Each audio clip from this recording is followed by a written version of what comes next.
Mood swings, unexpected tears, overwhelming love, and everything in between. Yeah, sounds just like the experience of every new mum, myself included. The emotional journey of new motherhood isn't always what you expect. Welcome back to my Fourth Trimester series. In previous episodes, we've explored the overall concept of the fourth trimester, the 5-5-5 rule for postpartum recovery, and the physical changes your body experiences after childbirth. Today, in episode 4, I want to cover the emotional rollercoaster of postpartum life, from baby blues to the pressure of being the perfect mum.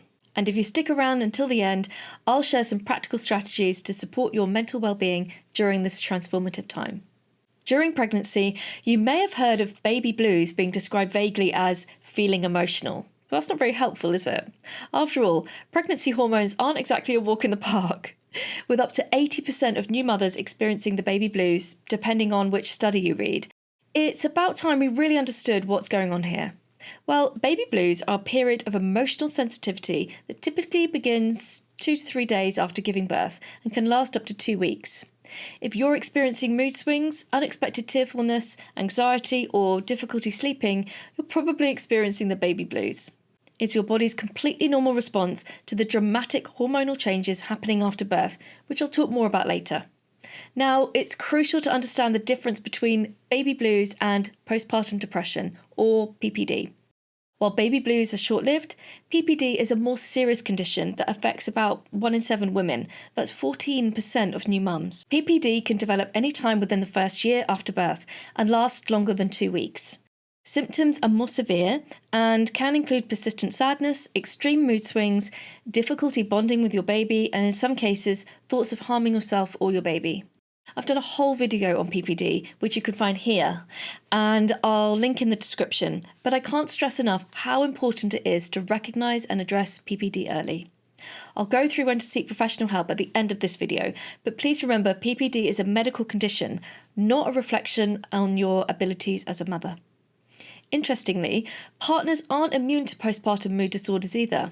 Up to 10% of partners can experience feelings of depression after the birth of a baby, usually within the first 3 to 6 months. I think it's helpful to discuss the specific hormonal changes that happen in your body in the fourth trimester and how they explain these fluctuating emotions. During pregnancy, your body is flooded with estrogen and progesterone.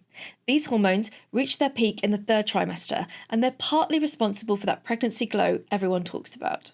But after delivery, these hormone levels drop dramatically, a huge decrease in just a few days. This sudden drop, especially in progesterone, is believed to be a major trigger for the baby blues. It can leave you feeling overwhelmed, emotionally sensitive, and maybe even a bit foggy-brained. But that's not all. While estrogen and progesterone are taking a nosedive, other hormones are on the rise. Oxytocin, often called the love hormone, surges after birth. It's nature's way of helping you bond with your baby, but it can also make you feel extra emotional, both the happy and the teary kind. Then there's prolactin, the milk-making hormone. It's great for breastfeeding, but it can also affect your mood. Some women report feeling calmer when the prolactin levels are high, while others might feel more anxious. Let's not forget about cortisol, our stress hormone. With the challenges of adjusting to life with a newborn, sleep deprivation, cortisol levels can spike. This can leave you feeling on edge or anxious. The tricky part is all these hormonal changes are happening at once. It's like your body is trying to recalibrate itself, and your emotions are along for the ride.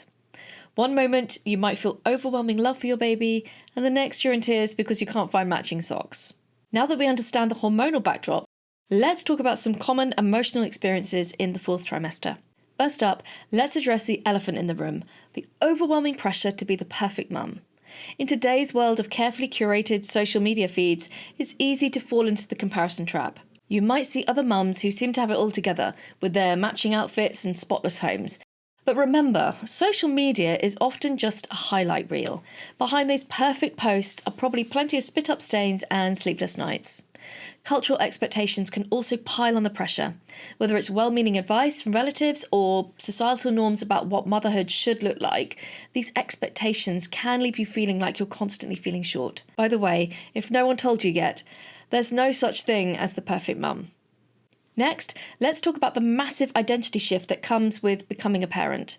One day you're your own person with your career, hobbies, and a social life, and the next you're responsible for keeping a tiny human alive. It's a huge transition, and it's normal to feel a bit lost or grieve your pre-baby life. This doesn't mean you don't love your baby, it just means you're human.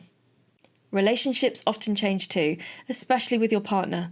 You've gone from a partnership of 2 to a family of 3. The entire dynamic has changed, and you not only need to learn about yourself as a mother, but also learn about your partner as a father. Friendships often shift as your priorities change too.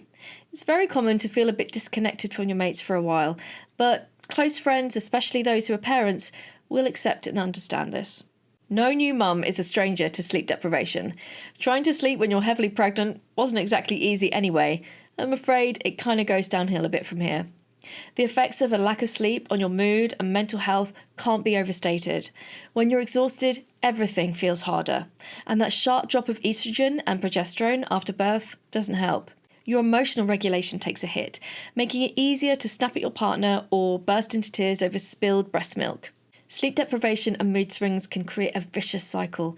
You're tired, so you're emotional, so you have trouble sleeping. And round it goes. It's exhausting just thinking about it. But please hear me when I say this. This too shall pass. When sleeping patterns become more regular, you will catch more sleep, I promise. Now that we've covered the common emotional experiences of the 4th trimester, let's talk about how to cope with them. Here are some practical strategies to help you cope with the baby blues and the emotional challenges of the 4th trimester. Firstly, self-care. I know, when you're barely finding time to shower, self-care can seem like a luxury, but trust me, it's essential.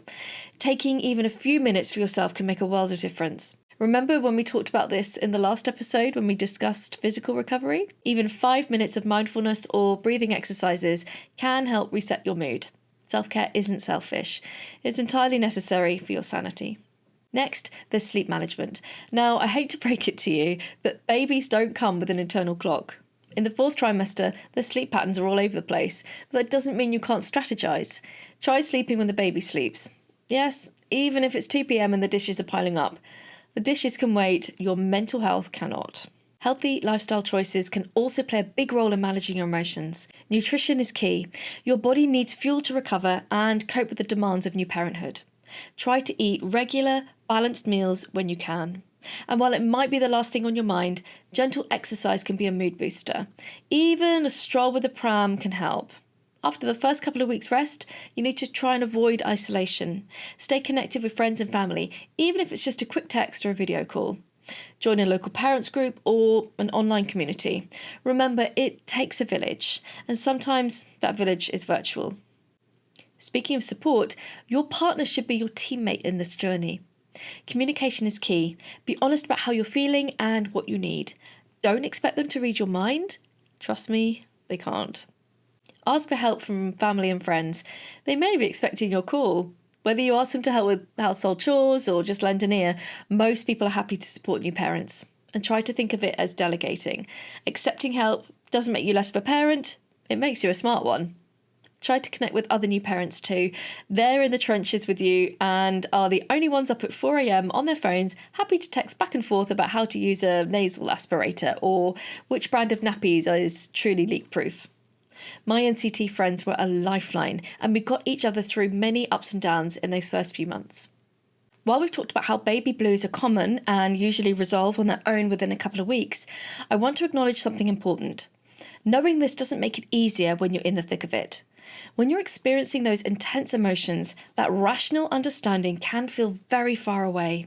It's one thing to know intellectually that what you're feeling is normal, but it's another thing entirely to live through it. Even though understanding baby blues can help you rationalise your feelings and know you're not going mad, it can still be incredibly overwhelming, worrying, and even scary when you're experiencing it. Your feelings are valid, and it's okay to find this period challenging, even if you know it's temporary. With that said, I do want you to be able to recognise when what you're experiencing might be more than just baby blues. So let's talk about when it's time to reach out for professional help. If you're finding that your symptoms are persisting beyond 2 weeks, it might be a sign of something more serious like postpartum depression or anxiety. Here are some signs that it might be more than just baby blues. Your feelings of sadness, anxiety, or emptiness are intense and don't seem to be getting better. You're having trouble bonding with your baby or feeling disconnected from them. You're experiencing changes in appetite or sleep that aren't related to your baby's needs. You're having recurring thoughts of harming yourself or your baby. You're feeling overwhelmed by guilt or feelings of worthlessness. You're struggling to concentrate or make decisions. You're withdrawing from family and friends. If you're experiencing any of these symptoms, especially if they're interfering with your ability to care for yourself or your baby, it's important to reach out for help. There are various types of professional support available.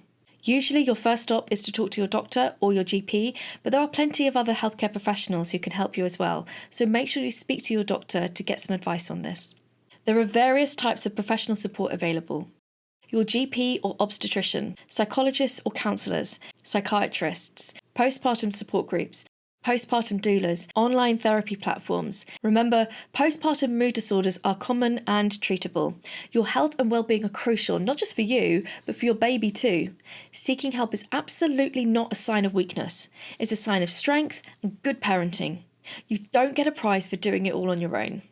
And partners, this goes for you too. Postpartum depression can affect you as well, like we said before, so don't ignore your own mental health. If you're feeling persistently low or anxious, seek help. As we wrap up this episode on the emotional rollercoaster of the fourth trimester, I want to emphasise one crucial point. Your feelings, whatever they may be, are valid. And don't forget, your baby loves you no matter what your mood. There are plenty of highs to offset the lows. A cosy cuddle with your baby is an amazing tonic. Just wait till you see their first smile. Speaking of cuddles, the next episode in this series discusses the power of skin-to-skin contact and kangaroo mother care. I'll go through how these simple practices can have profound effects on both you and your baby's well-being, and even help with some of the emotional challenges we've discussed today. If you found this video helpful, please give it a thumbs up and don't forget to subscribe to the channel. Hit that notification bell so make sure you don't miss the upcoming episode on bonding with your baby.